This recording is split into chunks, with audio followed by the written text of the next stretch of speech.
Hi everyone. Welcome to my fourth and final vlog for my advanced public speaking class.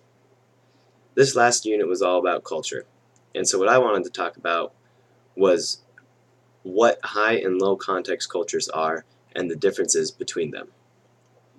High context cultures, well, first of all, high context and low context cultures are terms that describe cultures based on how explicit their messages have to be from person to person in order to convey what they want to say accurately. High context cultures rely more so on context than the words themselves. And this kind of communication is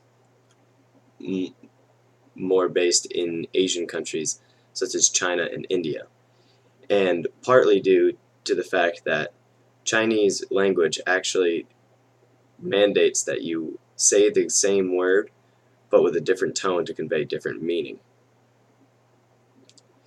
Low context cultures are basically the exact opposite. It is very important for communicating in low context cultures to be explicit in your wording and to accurately convey your message. So the language in low context has to be very specific and accurate to what that person wants if they want to convey that message perfectly. Relationships in low context cultures actually are shorter generally and usually go towards a goal or exist for a given reason. More so it's almost as if it's more so in the business world than it is in um, it would be talking to a friend. So there are different ways that each group likes to communicate. In high context cultures, they would much rather prefer to communicate face to face.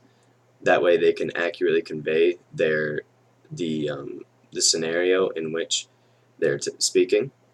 However, low context cultures like to communicate over written messages, such as emails, texts, things like that, because it doesn't really affect their communication to not be able to adjust their tone or use specific scenarios.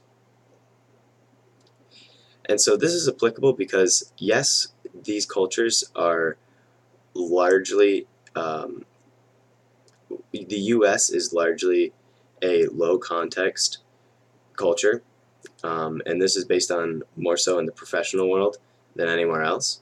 So for us in particular, as students looking to go into a professional field, it's good for us to understand how to communicate with low context and high context because you never know who you might have to communicate with in the future. Thanks.